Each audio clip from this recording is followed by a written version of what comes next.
use yours. I ain't hating.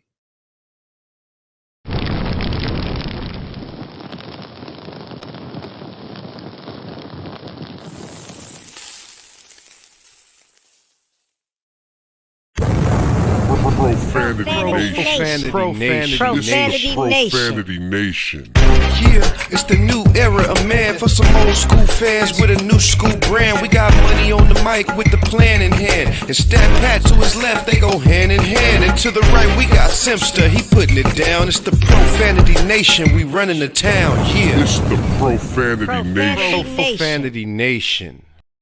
Yo, this is the Profanity Nation podcast. This is the voice of the professional fan, and we are your hosts. I am Jeff Simsta, and I am joined here by my co-host, as usual, Mr. Money Mike. How you feeling, sir? Hey, I'm all right. It's a good day today. Good day? We don't have to talk about Lakers not making the playoffs no more. I'm recovered from that. I'm on to the new season. Deal? My only mission, I must say, my only mission is now how can we get the Celtics to lose? Okay, so that's so yeah. Okay, well, we'll get to that because they are on fire. Absolutely. Of Yeah. course, it's not a show without our other co-host here, Mr. Stat Pat. How you feeling? Yes, buddy? sir, man. I'm feeling good, man. Yeah, I'm with Mike on that, dude. It's Buck Falston for sure, man. Yeah, right. We can't let them go ahead and get that number 18 on us. I mean, no. No. Okay. All right. So as usual, of course, you know, this is the Profanity Nation podcast. So we bring it to you live and we bring it to you real. So tonight, what we're talking about here, of course, unless you're living under a rock, it's the NBA playoffs. And the playoffs are happening, even though there is not an LA team in the playoffs, which is a good thing if the Lakers aren't there. However, our arch nemesis, the Boston Celtics, if you're a Lakers fan, you know darn well our arch nemesis is the Boston Celtics. They are playing quite well, guys. Look, I'm going to tell you right now, man. I have a whole lot of thoughts about that game, but I'm going to just say this. This guy, Jason Tatum, right now, I've seen him before. Yes. You know, the guy was a little bit, lankier than him. Mm-hmm. You know, he was a little bit more brown skin. Look familiar, huh? Yeah, have more hair. But I mean, obviously he can't be ordained the second coming yet. No. But he has everything. And he's taking over games. Mm-hmm. And he's willing his team to win, and people are going on his back. So it's a pretty interesting dynamic over there. Of course, Tatum is what we would call a Kobe disciple. Yeah. Learned from the school of Kobe. And it's hard to see like all that tutelage going into a Celtic player. Like it's literally coming to fruition. It is. And we are looking at all the fruits of Kobe Bryant's just, brilliance on the court. And Tatum was just sucking, soaking it up like a sponge. And he's putting it out there now. And so now it's like, it's kind of hard because how do you stop that? And he's going against Kyrie. And we got to talk about, I mean, Boston is one story, but we should be trying to talk about what's going on with those Nets because, first of all, I was talking about what I heard, they were the best duo in the league, and they look anything but right now. But you know what, though? They're about the best duo about to get swept. But see, that's the thing, though. Like, so it's really, really interesting because if you look at these games, every one of these games are competitive. And every one of these games, I mean, this series could be 3-0 the other way. It could be 2-1. Yeah, but it's not. But what I'm saying is that's because of Jason Tatum, doing and pulling things off at the end. But dude, like, let me ask y'all, I'm not hating on nobody's religion. We're gonna see. I ain't hating, but when did Kyrie become Muslim? Oh, he's been Muslim for a while, man. Okay, like a few years. But I just never noticed the of the fasting, the Ramadan, and like I said, for what we understand, for what it is, you fast from, sun up to sundown, for a whole month. And, this guy over there eating a banana, they over there tapping the watch like, yo, go get your banana or something. Like, hey, when it comes to Kyrie's been off half the season already. So he ain't all that tired talk about Kyrie and all that stuff. Miss me with all of that. I don't care if it's Ramadan. I don't care what it is, dude. I understand about the religion, but we're acting like he's the first Muslim to play in the playoffs to go and fast during Ramadan. Like, this is every time. You know what I'm saying? Like, we have players come and go in this time of the year all the time, and nobody making it a big deal about his religious choice. And that's why I'm thinking that we were talking about this off camera, but the excuses I'm hearing for them, I never heard those same excuses for my team.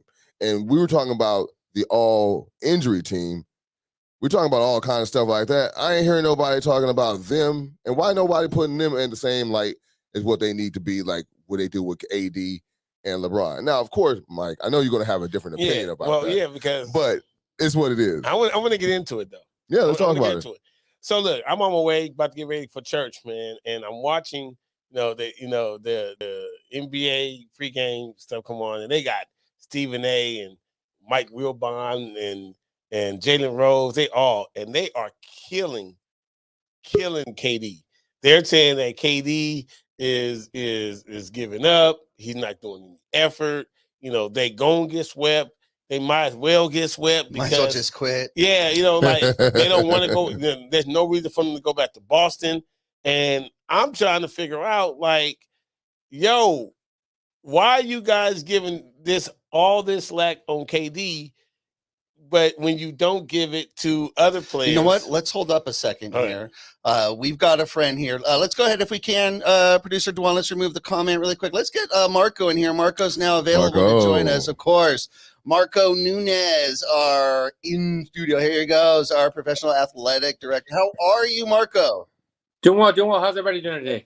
Good. You look great today, actually, nice and bright. Got kind of scared, man. I saw the green on. I was like, no. I was like, what's going on? Did you get different green lantern? Hey, we're right with the Green Lantern. Okay. Hey. I was like, did you make an announcement over here? Hey, I know it's all business, but no, man, that's dirty business. Yeah, like, oh. Hey, Marco. So Marco, since you're on here, we kind of was talking about touching about Kyrie. And this whole fasting thing with the, with Ramadan, and we have the sun up to sundown type of thing, and we saw him. I know you probably saw him. He, right? They was flicking a watch, and he went and ran down and got a banana to eat the fruit to kind of give him the injury and stuff. My two part question for me. First of all, I always feel like your body's a machine, and your body can eventually understand what you're doing to it and adjust to it. And we're like 20 days into the month, shouldn't he be okay, like right around now, if he had been doing it all, since the start of April 1st, to now? Or is it just because of the amount of energy that they bust out is just never going to be balanced? You're talking about as far as his nutrition, his diet, because he can't eat between sunrise and sundown. Yeah, so he's not allowed to have anything, not even water, from sun up to sundown. And then after that, he's able to eat and have whatever he wants. But from, let's say, 7 to 7 every day, correct, he's not able to have anything. But he's been doing this fast since the 1st of April. Okay, and it's a month fast. So I'm thinking, like, okay, the first week, it'd probably be kind of tough on your body, but I'm thinking it might be my ignorance that 20 days in, your body is starting to recognize what we're doing to be able to adjust to that, or is it just because of the amount of running up and down the court and stuff you're doing? It's not. Does the fasting continue to take a toll, or does your body adjust once you're about 20 to 30 days in? Your body may try to adjust a little bit while you're into it, but it's still going to take a toll, because at the end of the day, your body needs energy to be able to kind of work out and do whatever you need to do. Just like when you have a vehicle, if you don't fill it up with the gas type of thing, you're not going to go anywhere. Now, I think this is something that we touched upon, I think, like 2 weeks ago, when someone asked me, but we were talking about the marathon, where you do what's referred to as carb loading, like the night before. I'm assuming that they have a dietitian on staff, and that's probably what they're monitoring, and they should be monitoring as far as his carb loading the day before. Make sure he gets enough carbs in there, enough protein to be able to kind of replenish that while he's fasting and be able to play the game type of thing.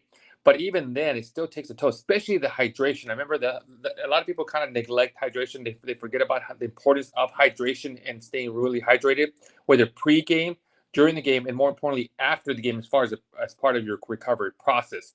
So that part is kind of tough. Now, I don't know whether getting an IV is kind of part of it, or you're allowed to do that. Maybe he can receive some nutrients that way. Maybe that's how they're kind of going around it. I don't know what the religion is, and I mean, not I don't know what the religion is, but I don't know what it entails as far as his limitations, whether you can't consume anything here, or stuff like that. So I'm hoping they are trying to figure out something what to do with them. But yeah, it's even though you fast and you carb load, it still takes a toll on your body. You are an athlete. You're going 100 miles per hour. Now, if you're just the average Joe, then okay, maybe I get it. I understand type of thing. But it's tough. Okay. So let me ask you though. So the first thing he got was a banana. Is that the best thing to get, or should you get an apple or orange or something? Because the first thing we saw him get was that banana. Correct. Correct. So one of the things as far as pre-game or during the game that you want to consume something that's very more liquid based or soft, that your body's going to absorb, break down immediately, and kind of utilize for energy. So one of the things that I tell athletes, an hour before or 2 hours before, the last thing you want to do is you want to try to avoid from eating foods high in fat type of thing, because it can sit in your stomach type of thing. You also want to try to maybe reduce some of the foods that are high in fiber. Fiber, to some extent, because then if you have too much fiber, then you're going to have to kind of either go use the restroom in between. So something more liquid based, something that's soft that your body's going to be able to kind of take in, break down right away, and be able to use it for energy. That's kind of what you want pregame or in between. So like at halftime, we should have some kind of gels for the players type of thing, liquid based type of thing, so the body can absorb it and be able to do it. Because otherwise it takes more energy for the body to break down anything that's heavy, that if he's already fasting, he doesn't have the energy to be able to do that. So you want to try to get something soft. So banana would probably be nice because it's soft and be able to consume it right away. Hey, Marco, I got a question for you. During that fasting, is the player more at risk for injury and or just cramping and things like that, or lower performance, or is the injury risk higher? Well, definitely as far as the cramping, the dehydration may take a toll if he can't consume any water between sunrise to sunset type of thing. So they have to kind of monitor that type of thing. Like I said, one of the issues, or maybe go around it, and I don't know whether he's able to do this, is maybe have some set up some IVs. I know when I was with the Lakers, whenever we had athletes that had low energy or they were recovering from some kind of sickness or illness or something, or the flu or anything like that, and they weren't able to eat or drink or anything like that because they just didn't have the appetite, we would make sure we try to reproduce those or replace those nutrients with some kind of IV. Make sure they get the electrolytes and hydration in that part, some vitamins in there to kind of make sure they have the energy to be able to kind of perform and be able to play. I don't know what the rules are as far as Ramadan, if that's something he's willing to do or if that's something they're doing. If it is, that's actually a smart move. Mm-hmm. Okay, cool. So let me ask you about Embiid. Embiid has a torn ligament in his right hand, and they already said, he's going to have surgery. He said he's going to play through it, and it just hurts. Like for him to, he said the hardest thing for him to do now is to get a rebound. Go grab a rebound because but he's playing through the pain now. I'm assuming because we've talked about it all season, ligaments torn. There's nothing else really we could do with that. It's just all about pain management at this point. Yeah. So right now it's just basically pain management, reduces the swelling if it accumulates in the area. They probably tape it as much as they can, try to give him support. At this point, pain is his guide. If he can tolerate the pain and he can play through some discomfort, then he keeps going. If it gets to the point where, hey, you know what? Picking up a cup of coffee or a cup or even a pencil is so painful that that's it. Then or trying to dribble the ball that he gets so much pain on that part. Then at that point, he's probably have to say, you know what, I think I cannot continue. But right now, pain is his guide. They have to try to help control the swelling type of thing. But I mean, it's playoffs, and this is one of the things that he's not the first athlete that does this. Other athletes will kind of continue doing this, but you just kind of play through it until you feel like, hey, you know what, the pain is so unbearable that I can't compete. Or two, you're just kind of taking up space on the court. You're not being helpful. Another player can maybe come in, but even then, it's Joel Embiid. Just like I should tell, if you had Michael Jordan at 75%, do you still want him on the court versus somebody else that's healthy at 100%? Yeah. He's the star of the team. Gotcha. Correct. Well, good. All right, Marco, thank you so much. Thank you for joining us as you do every week. Can you please let our listeners know the best way to keep up to date with what you've got going on? Sure. If you guys have any questions regarding sports injuries, rehabilitation, or recovery, please feel free to DM me on my Instagram at MarcoA17 or follow, subscribe to my YouTube channel at Evolve Athletic Performance. All right. Thank you so much, Marco. Thank you, Marco. Look forward to All right. seeing you next week. We appreciate I it. appreciate you. Peace. Bye. All right. So now that we're talking about Embiid, now we're talking about the torn ligament. When you're dealing with a pain question there and how much you can tolerate, guys, there's a long way to go in these playoffs. Yeah. And with the Nets looking like they are, that opens a door. Right? Oh yeah, it opens a big door. So I mean, that's a lot of pressure on Embiid right now to just keep playing and make it happen. Right. Yeah, I mean, because look, I'm gonna tell you when they got WWKD when they got Harden, WWKD. What would Kobe do? He would play. Hey, we already know what Kobe He would play. We It's not already know even a what Kobe question. would do. Cut it off. He'll still play. Yeah, Kobe learned how to shoot with his left hand. Exactly. True. Exactly. So it's what it working. is. So Exactly. So, yeah, we already know what Kobe did. So what would Kobe do? But there's a long way to go in these playoffs. Stat, you've been watching the playoffs closely. Yeah. I would say right now, guys, the biggest surprise would have to be the Boston series.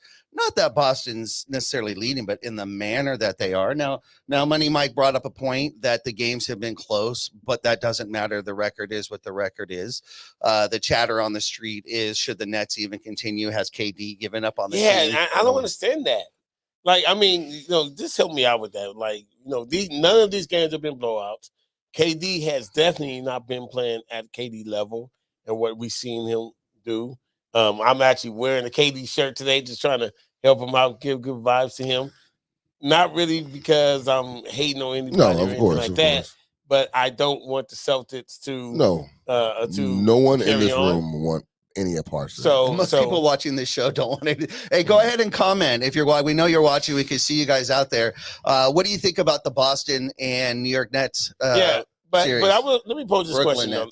Let me pose this question. Everybody, like, literally, when they came on, like, I mean, it was Stephen A. Smith and it was Will Bond and it was Jalen Rose, and they were just beating up KD. Like KD's not even trying anymore. Did they call him Cupcake? He's giving up. They're saying all these things about him, like all these games have not been competitive. All these games they haven't. I don't think anybody's lost by more than 6 points in these 3 games. Like the first game was literally a last second shot. So can KD play better? Absolutely, but they're beating him up. And I will say this: I think if LeBron was performing the same way KD was, they would not be beating. Well, I would say this. I'll be honest with you. We're what we're not going to do for the Nets are giving them any kind of moral victories. We're not going to do that. We're not going to give them the moral victories. We're not going to say that they gave it the old college try and they should be getting any kind of credit for that. First of all, if we're talking about the 2 guys, if you were talking about which duo would you take before that series even started, you had KD and Kyrie and you had Tatum and Brown. And everybody to a man would have said KD and Kyrie.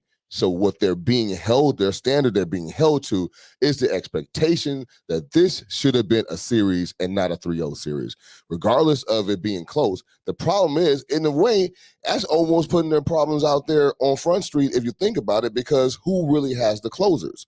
We're talking about the closers, and you would think, KD has done it in the playoffs. He's got championship pedigree. He got all of this. Well, let me see it then.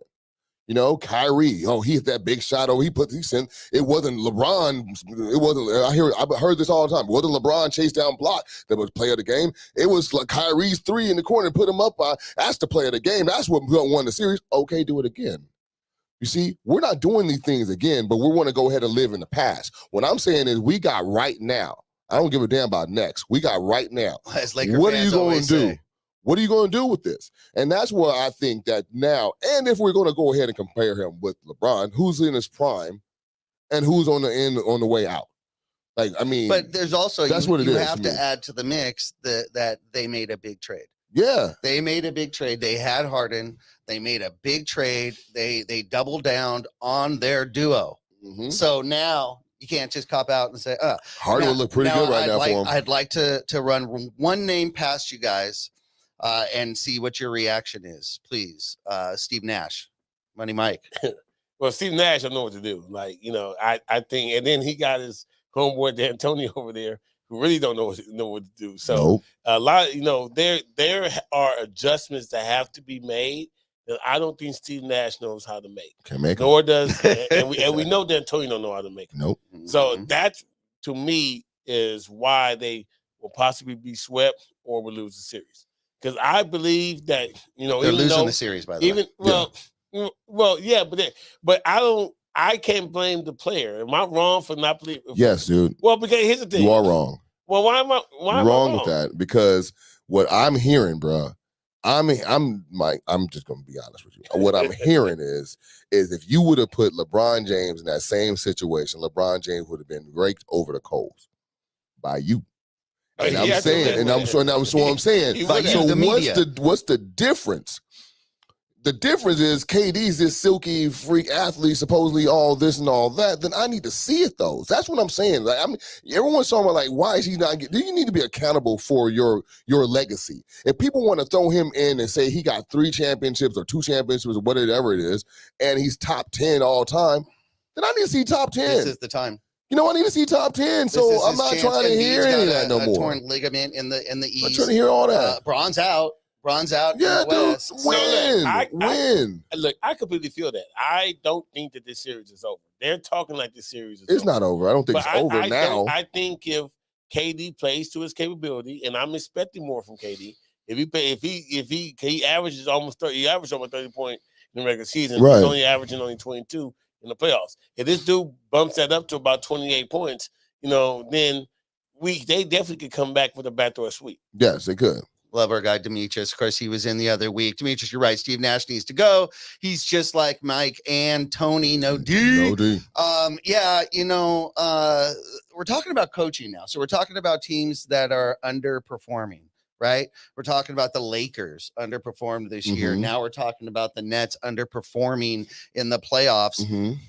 Player, is it coach? Is it player? Is it coach? I think it falls a lot on Nash because like Money was saying, we were talking about this with our guy, with Fogel. You don't see the rotations. You don't see him making the right moves where you can see them going, because you're really measured as a coach in the playoffs is what you do in the fourth quarter and the last 2 minutes of the game.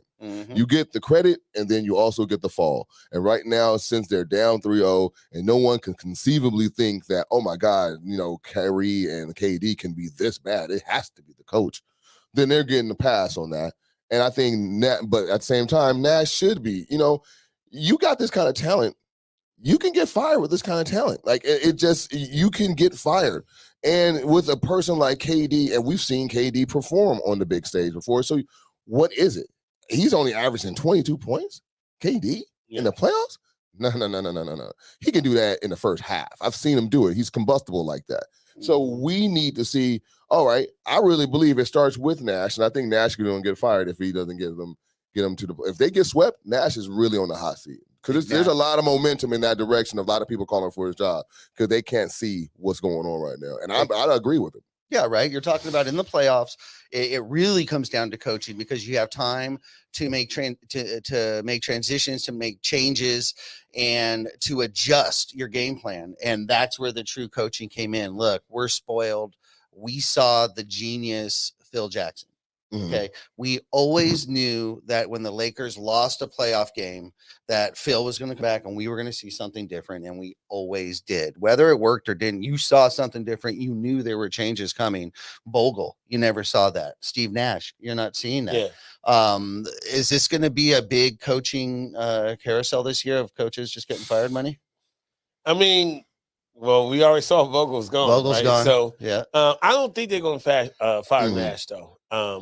I think they're going to definitely give him like another year. Hornets fired their coach. Well, but here's the thing. Yeah, I know. And he's improved the team 3 years in a row by 10 games or more. Got blown out in the play-ins twice. And it just didn't understand, but they were dog crap. And then they went, to get, 10 games ahead. And then next thing, to get, I keep saying Lonzo. Transitional coach. And then it just, but then who are you going to get?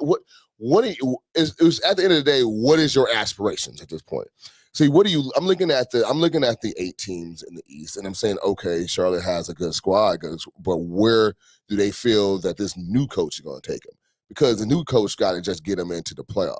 I thought this guy was able to just get them into the playoffs. Because if you're trying to get a new coach, then you're saying to me that they need to get to at least the conference semifinals. Mhm. They got to get They're to the second round. Playoffs, And I'm thinking, like, are we really saying that about the Charlotte Hornets? That they're second round material when you still have an up and coming Trae Young, when you still have all these guys. And look how long it's taken the Pelicans. Look how long it's taken the Pelicans. I don't see it. I don't see it. So.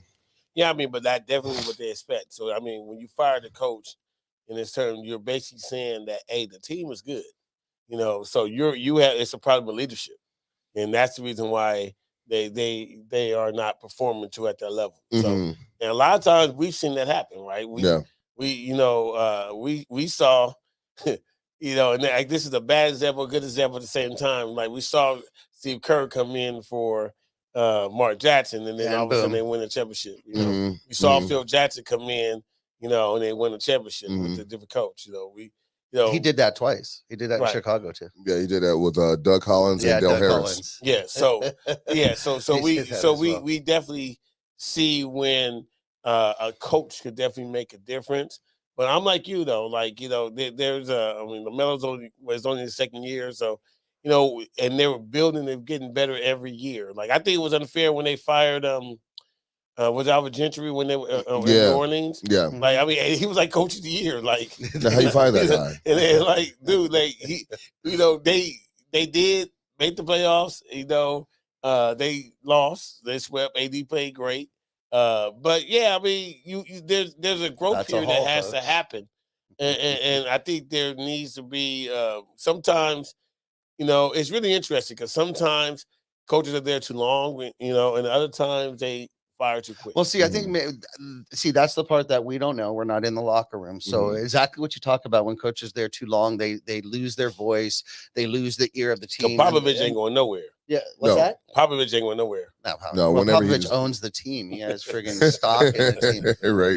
There's his statue before anyone else's out there. I don't know if they have a statue out there, but his before anybody's. Right. Okay, so let's just talk about this hypothetically here, guys. The first thing that came to my mind for the Pelicans, at least, was Scotty Brooks. Okay.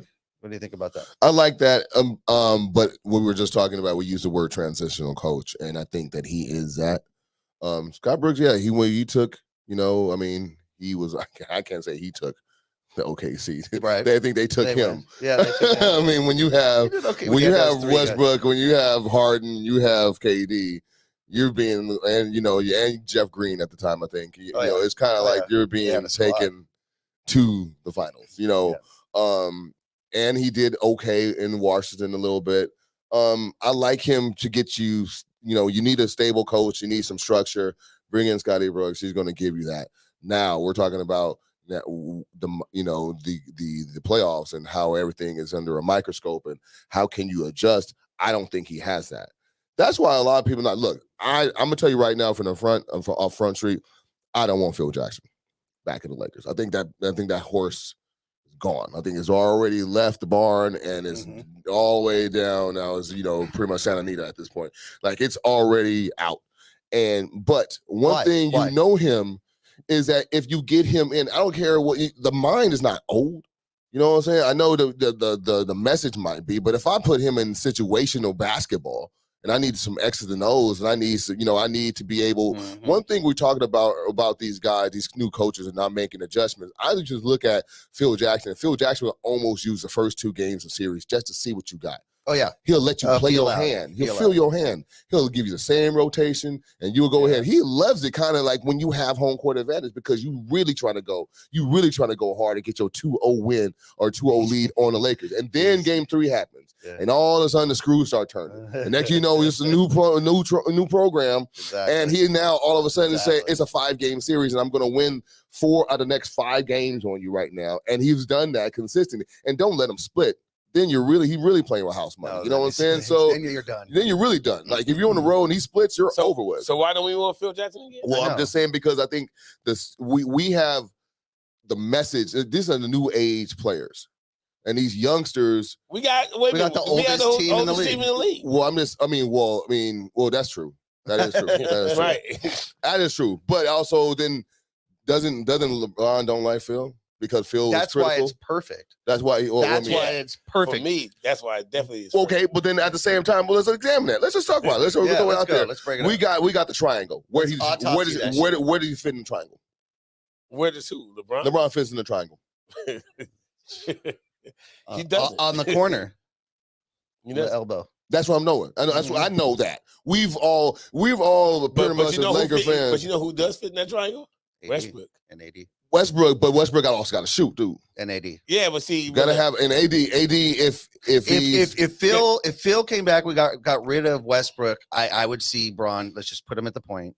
Let's put AD at the 5 and run. He would have to play the pick and roll. Yeah.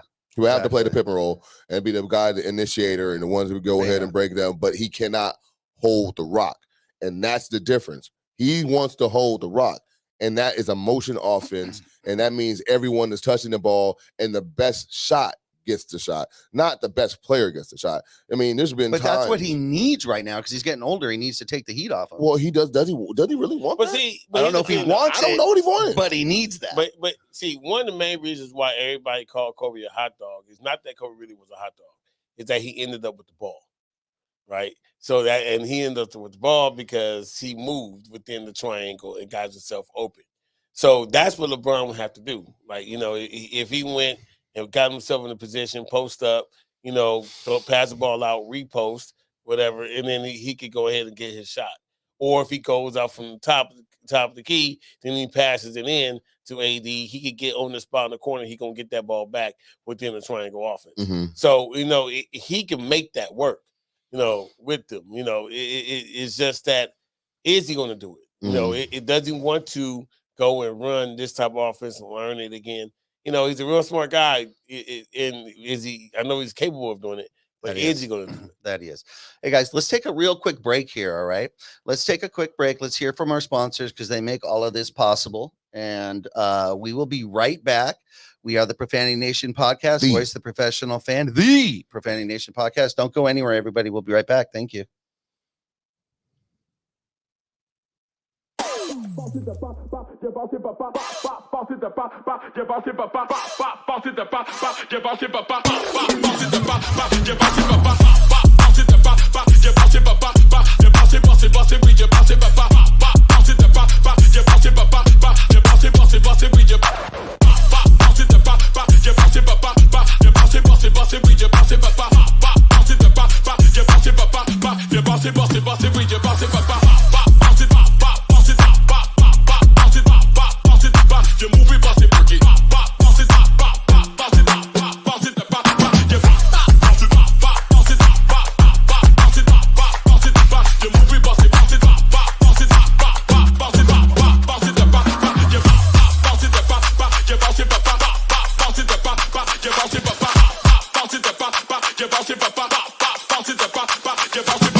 Be sure to visit the Pure Life Alternative Wellness Center for all your 420 needs. They have everything from baby Jeters to Stizzy cartridges, fuzzies, pre-rolls, great deals on eighths, raw garden diamonds. They have your gear. They have Papa and Barkley relief patches. After a hard workout, you need those. CBDs, you know that. They have plenty of edibles to choose from.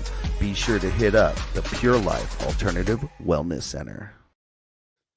Oh, I gotta get back. Guys, don't forget to hit up the Pure Life Alternative Wellness Center located in Chatsworth, California.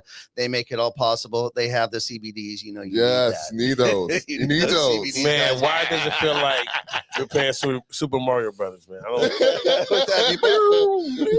the music. It gets me moving every time. All right, so let's move on to another subject. As you know, the Profanity Nation podcast has been on a mission. We're on a mission to find the truth. We want to know the truth, and we want to break it down. Fact or fiction? We've been watching HBO's Winning Time, the smash hit show based on the Los Angeles Lakers dynasty of the 80s, guys. And there's a lot of, we'll just say, talk out there. And we were I think we were one of the first ones, guys. Yeah. We were the first ones to say, how true is it? And to start to bring in some of the reporters. We had Roy Firestone on the show just last week. He broke it down. He told us that the portrayal of Jerry West, he didn't feel was very fair, was correct. And lo and behold, what happens that night or the next day? Jerry West files a grievance saying that he wants this. I don't know exactly what he's hoping for. Say he wanted an apology, but I'm trying to figure out who wants an apology from. HBO. HBO. He can't want an apology from the Lakers. No, I don't think the Lakers, because the Lakers didn't write this, so it has to be the producers or directors of the show would be my guess. Money Mike, we've been on top of this. Let me just say this. Let me just say this. Winning Time is an amazing show. Man, it's bomb, dog. It's so good. It is really good. It is really good. We could go and just say, is it truth? Is it not true? I don't even care at the the way point. it was produced. I don't care. The way that they are, navigating through, the way they are like giving you insights about different things that could have happened. Look, if it's real or fake, it really is amazing. Dude. Like this week, literally, Dr. J came. He was nurturing to Magic, and he was like, "Oh, Magic, you're a great guy. Let me help you out with your little girl problems and all this other stuff." Saying hi, what's up, what's going on, and he just busted his ass. And when they played him, yeah, you know what I mean? Yes. Magic, and then Magic was like, "I thought you were my friend." Yeah, dog. But yeah, it's business. It's a game. You know what I mean? I can play easy on it. Exactly. And so like, dude, like. Let me just say, whoever produced it, hey, this Jerry Buss. Dude, I'm telling you, as far as I'm concerned, right? Like, dude, Jerry Buss, man, is the guy. Like, he's like, if anybody shouldn't be like who's portrayed the best, it's got to be Jerry Buss, man. Because you're a philanderer, yeah, okay, whatever. And you like, okay, but you knew that though. Yeah, but he is fun to watch. But he's fun. He's so fun. Well, and John C. Reilly is knocking it out of the park right now. Yeah, he deserves a but the reason at least a nominee, an Emmy sure. or something, or a nomination at least, that's for sure. Yeah, the reason why it's so fun because you literally are watching this thing and you know that he's the owner of the team.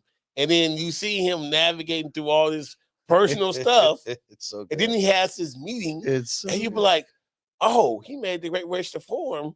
That's how it became the Great Western Forum. Oh, I mean, he's making these moves. Yes. And you're like, oh, snap. Yes. This dude is still, he's literally innovating the game in the middle of everything else that you're seeing. Yes. That's why this show is amazing. Yes, like, you're seeing him give the league the prototype of what the league can be if they just put a little bit more effort into the product. And it was funny because they're dropping nuggets, they're dropping nuggets with these characters that, they're not part of the main story, but there's a David Stern comes in, David Stern's at the meeting and he's looking at his junk like, this is BS, you know what I'm saying? We need to fix this. And same thing, and he's looking at the vision. He's looking at, you could tell he's looking at Magic. He's looking at Bird. He's like, I can market that. They don't like each other. Okay, let's market this, and once they started getting more people in the league, of course, they start marketing them better.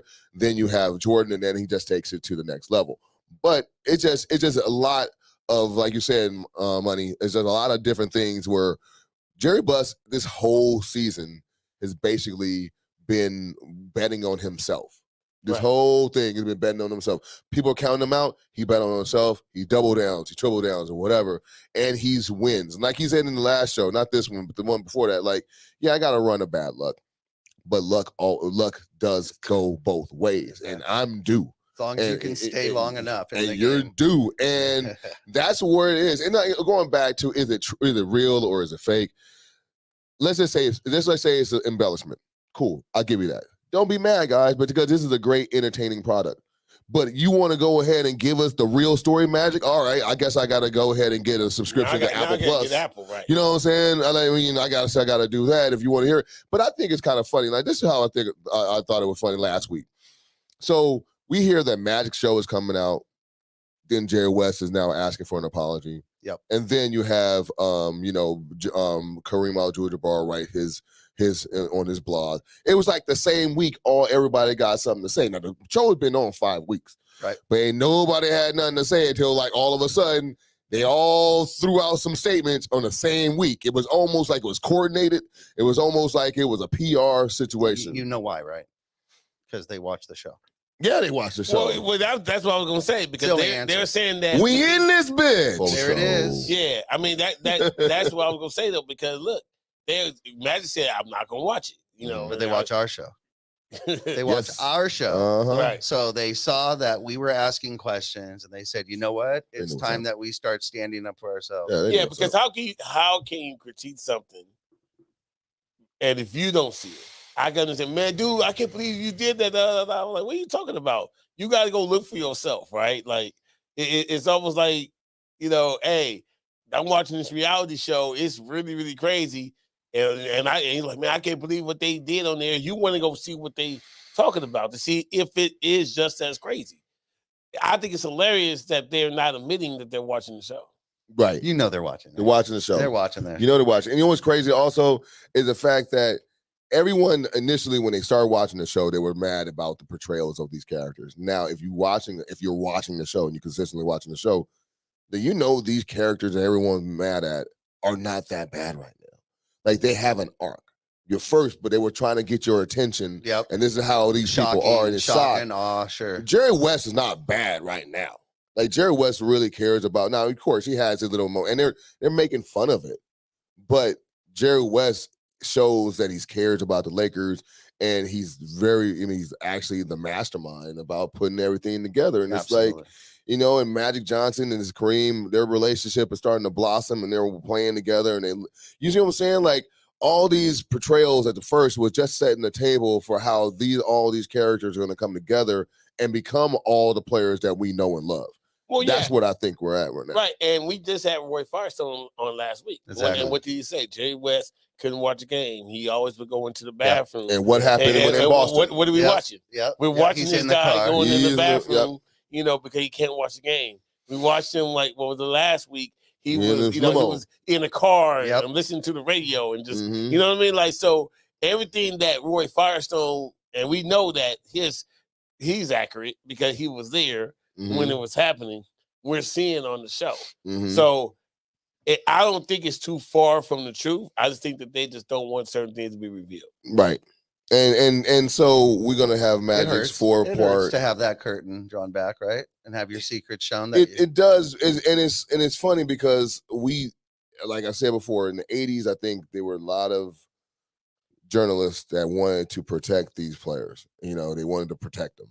Once it got to the 90s, it was a free fall. It was open season, and you can tell by the fact that they were always on Jordan's, back about his gambling and what his father's doing and all this other stuff. So they were looking for the fall. They were looking for the fall. Absolutely. And when it came to the other one early in the 80s, I mean, they don't want to talk about it, but we know for a fact that the NBA had a coke problem. From the late 70s to the early 80s, they had a coke problem. Basketball the United States was really about God rest his soul, but Len Bias, but basically he didn't even get to, and we don't even want to talk about. I'm a realist and I'm a basketball fan, true and true, but we don't even want to talk about Len Bias on that Celtics team and what that would have looked like. You know what I'm saying? We won our championship, but you put Len Bias, the kind of talent that he had with that mix of characters and doing it the Celtic way, they would have probably had a couple more championships on there, at least one more. You know what I'm saying? But cocaine and the drug addiction pretty much took him away from the game. So the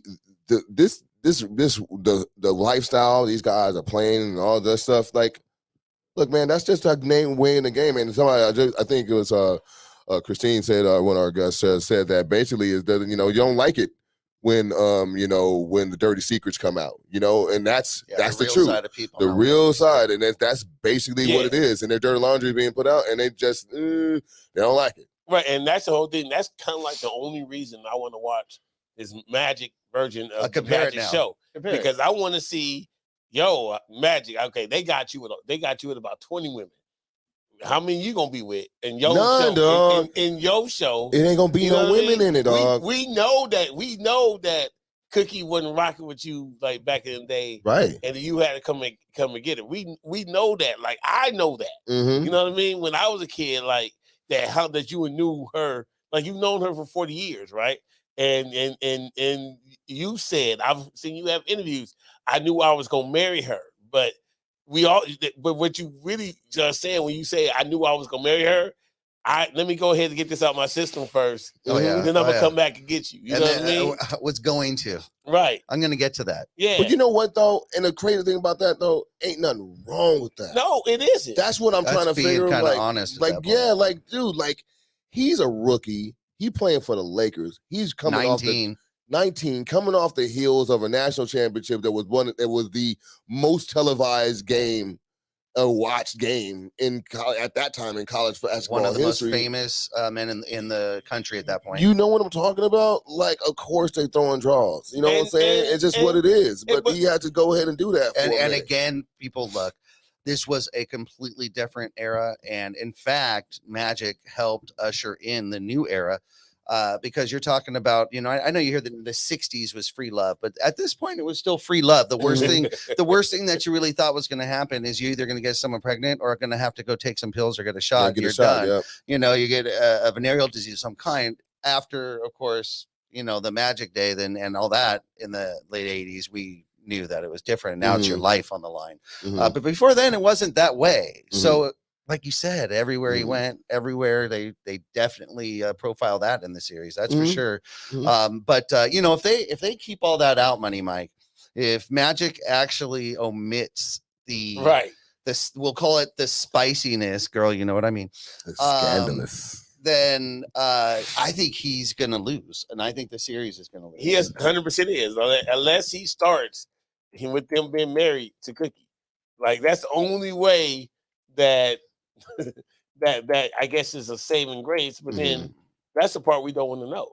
Because I don't know about you guys, I'm basically looking at Magic version of rebuttal to Winning Time, and so they have to talk about the same thing. You know what? Do we know what format? Is it in the same I think it's more like like documentary, like the Last Dance. Okay, well, if it's more like the Last Dance, and that's just him telling his story, that's different. Yeah. This is a dramatization of it, but God, this is so fun. If you haven't seen the latest episode, we've caught up on. This is a quick little spoiler. I'm not going to give too much away, but. This episode and what I really like, Pelicans have tied up the series, guys. Pelicans have tied up the series, so the playoffs are moving. That's major. So this last episode, which I think we're on 8, if I'm correct, I would say definitely this is the rise of Pat Riley. This is the rise. Absolutely. You're starting to see the rise of Pat Riley and the fierce nature and him releasing that beast. It's kind of neat to see. It's so interesting the way that they're crafting these characters. They are characters. We'll just go with that. Crafting these characters and the way that they're bringing them along.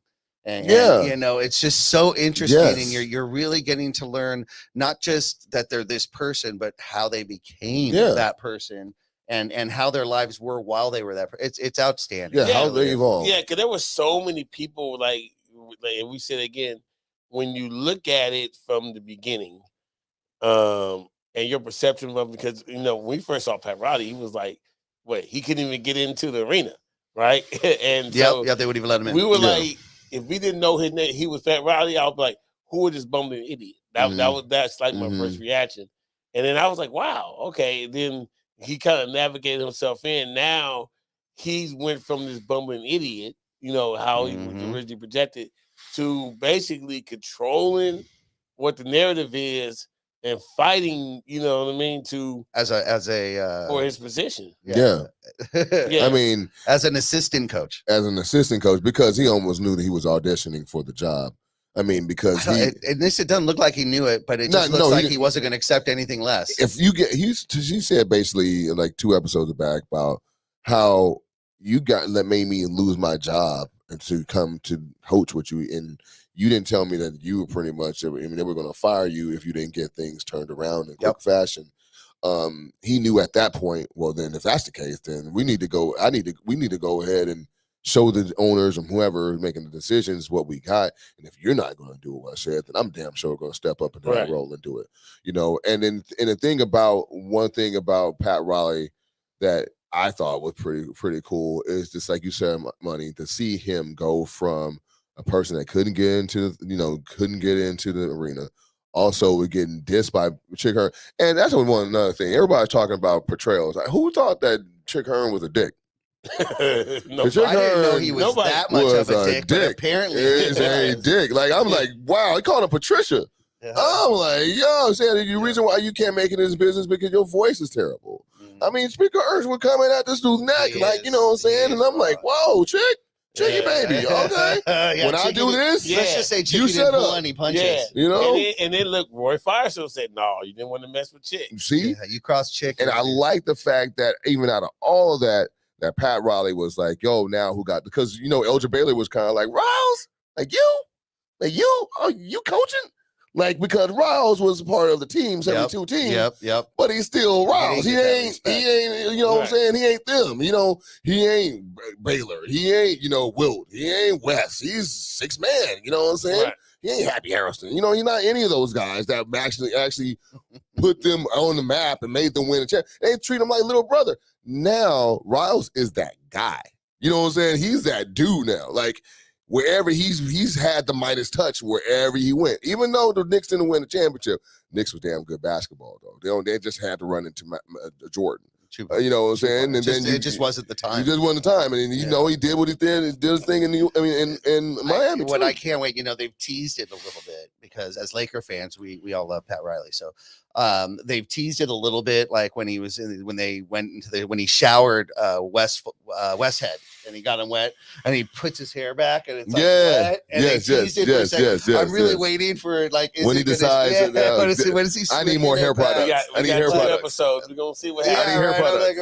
When's he gonna also look in the mirror and have that Dirk Diggler moment? That Boogie Nights moment when he's like, "Nope, I'm slicking it back. I'm gonna have it. I can't wait. He's gonna do it because it's coming.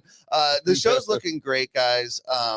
Magic and everything. The portrayal, it's fun. If you haven't seen it, really, it's recommended. Hit up HBO. If you don't have HBO, it might be worth maybe a free subscription or something. Yeah, binge it. Binge that. We have a couple more episodes coming up, but we're not done here with the Profanity Nation by a long shot. We're working on a lot of stuff behind the scenes for Winning Time. We have more sports broadcasters coming to tell the truth about the show. Mm-hmm. And we even have some stars of the show, people that were on the show, people that were acting and were there. And we're going to find out what that was like. Nice. Now, it is confirmed, guys, that there is going to be a season 2, as we said. And that is supposedly going to be the second book, and that's going to take place of the Shaq and Kobe era. And wow, do they have to tread lightly when they get to Kobe in Colorado? I have no idea. They can, look, taking liberty with the 1980s Lakers and Magic and all that stuff is one thing. At this point, if they have one hair in the wrong place of this Kobe Bryant, and I don't know who's brave enough to play Kobe in this. I have no idea. I wouldn't do it. Right? I would not do it. I wouldn't do it. That's scary to think about, guys, but they are going to be working on it. And I can't wait to see it.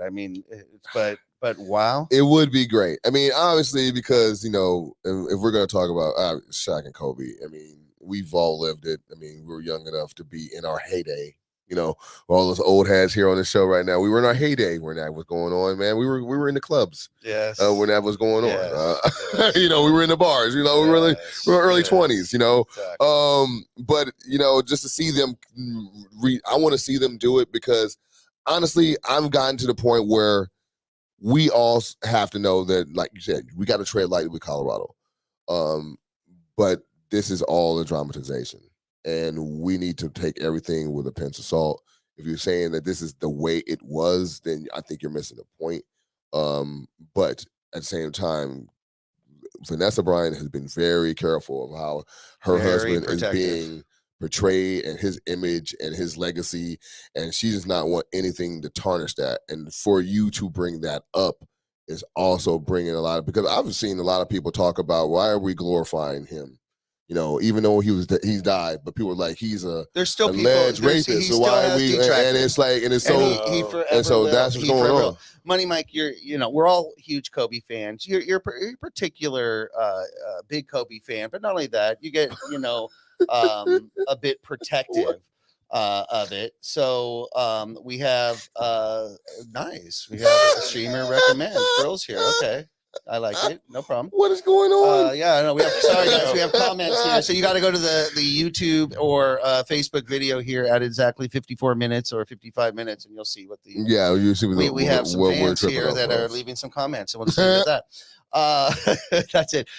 Money Mike, I get the feeling that someone like yourself, a massive Kobe fan like you are, you don't want a dramatization. You don't want anything to be exaggerated when it comes to Kobe. You only want the truth. You can enjoy it with winning time, but would you enjoy it the same watching it with Kobe? I think it's too soon.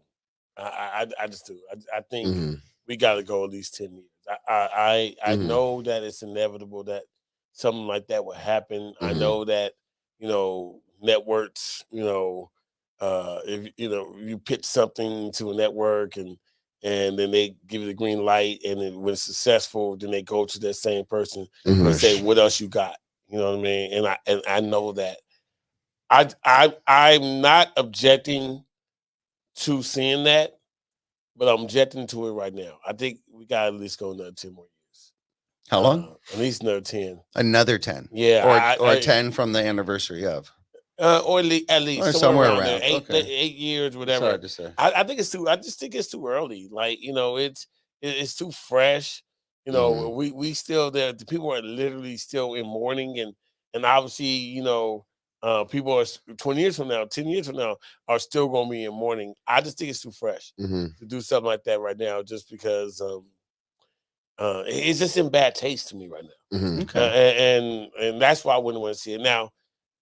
10 years from now, I will be more. I will watch it either way, but I definitely think it won't be. I feel like it'll be in less bad taste because of the time that. Of course, it all depends how they handle it. Right. But if it's going to follow, right. If it's going to follow winning time and it's going to follow in the footsteps of winning time, the people who are watching winning time who aren't necessarily Kobe Bryant fans or not, they're expecting that type of show. Yeah, but Perlman has a Jordan book too, right? Doesn't he have a Bulls one? I think Perlman has a Bulls one. Yeah, he does. We're talking about Jeff Perlman, the author of the book that Winning Time is based on. Yeah, so let's just do the Bulls. But see, the thing is, though, and this is all you fans. Is that Michael Jordan? This is for all you fans of other teams right now. Let me put you guys up on game. The reason why we're getting a second season and George's not getting one season is because we're the Lakers. Whoop, whoop. Okay, we're the Lakers. And we're in Hollywood and we're in LA. And this is the reason why we get things like that. And we can be out of the playoffs and still be the talk of the NBA because of this show as a dramatization of what happened in real life. Well, forgive me though, right? If I'm right, Money, when you compare the Lakers dynasty to the Chicago dynasty, you don't have nearly the dynamic characters. You don't have the owner. You don't have the Jerry West. You have characters. You have players. No. You have players. Was it Krause? Well, you got Krause. You got Rodman. You got but those are players. Yeah, you got. You don't have the coachy. I mean, I guess you got Jackson. Oh yeah, you got the owner. Oh, dude, who's gonna play Jackson in the? Dude. Shaq, Kobe. Somebody that's 7 feet tall. We need someone to play Shaq, Kobe, and Jackson. I think that Jordan story is just as good, though. I mean, between that ownership, because keep in mind, winning time is really focused on Jerry Buss, and everything's getting played out through him. Jerry Buss's perspective and how he's moved his team. Well, you literally could kind of do that same thing with Jerry Krause and how he was talking and treating and how they were reacting, but they were still performing. It's a very interesting. It's very interesting. The reason why winning time works over the other one is because the Lakers won a championship in that same season. So we starting from the beginning of I'm buying this dysfunctional this product that's, you know, in this league that is going to be bankrupt in about 2-3 years, and turned it into this thing. And then at the end of the season, the Lakers will win a championship. If we're talking about doing it with the Bulls, and you talking about when Jordan actually comes in as not a freshman, as a rookie, you got some time before you even get to the point where he's actually winning. You still got to talk about him getting his head beat in by the Knicks and the Pistons. By the Pistons, excuse me, not the Knicks, but the Pistons. That's not what we got here. But what did the team do also that was groundbreaking? No new cheerleaders, no new right. It's just different. This is really like you said. This shows, you know, Winning Time shows how you can trace back so much of what we see in the current NBA down to Jerry Buss's vision and how he had to fight and basically look like a dog to get it done. Really, everyone thought he was crazy, and you know. Whatever. We're throwing chick-isms in there. You know, you hear the bouncing like a yo-yo, that's chick-ism. You hear the slam dunk. I mean, you're hearing all these he coined the phrase, things that are Laker gifts to the NBA, if you will. I mean, exactly. It's what it is, right? All right. Everybody, thank you so much for joining us. If you join us every week, then you know for sure that we simply can't finish a show without a segment we call Money Mike's Out of Bounds. Money Mike is going to share his thoughts or opinions on a topic, and it's pretty simple. He just wants to know, is he in bounds or out of bounds? Money Mike, you've got the mic. You know, this is probably one of the easiest ones. I'm going to go back over to this whole Jay West asking for his apology, which I think is completely hilarious and funny to me. But I'm gonna tell you why I think it's hilarious and funny to me. Is Jay West, by asking for an apology, basically told everybody who is not watching the series to watch the series. So am I out of bounds to say that HBO is happy that he's asking for an apology? Because HBO probably just got another 2 million more subscribers. You are 100% inbounds, if I could say, because if I knew we can get that kind of press by saying something and Jerry West would mention our name, I'd do it in a second. Yes. You are inbounds. That's a no-brainer. You're right. That's easy. 100%. And this is inbounds. I mean, come on. I might do like, what are you doing? Like, brings attention, and he will solve nothing. Nothing. The show's been out. Even if they say, okay, we're sorry. I mean, what he doesn't need money. At this point. There's zero. You just take the high road and you go, look, that's not me. It's a mischaracterization, and you move on. That's it. You go, oh, great show. I think it's fun to watch, and that's where you move on. Yeah, that's it, dude. All right. Yeah, I mean, he just needs to get paid for the interviews at this point. Yeah, exactly. You know what I mean? Like, capitalize off of it. You can't stop it. Money Mike got 100%. Hey, he did. I mean, and look, and at the same time, he did call the Lakers at this point. What do you call it?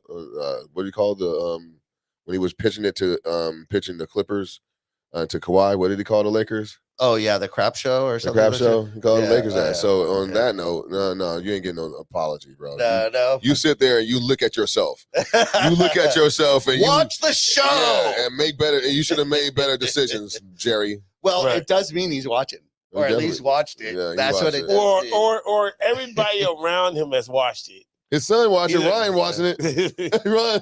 Like, and they're like, that wasn't you. Can you stand that, Jerry? Yeah, for real? Everyone's like, did you see this Profanity Nation podcast? They're asking if that's true or not. Everybody, thank you so much for joining us again for another incredible episode. We will be here as usual next week. That is next Sunday, 8:30 p.m. live on YouTube and Facebook. You can find us at theprofanitynation.com or infanitystudios.com or Infinity Studios on YouTube now, which is our home studio. And we want to thank you. I want to thank our videographer, cameraman Theo. I want to thank our producer, Dewan. Everybody who commented, Demetrius, Christine, we saw you there. Thank you so much. And we out. We out. Yeah. Thanks, guys.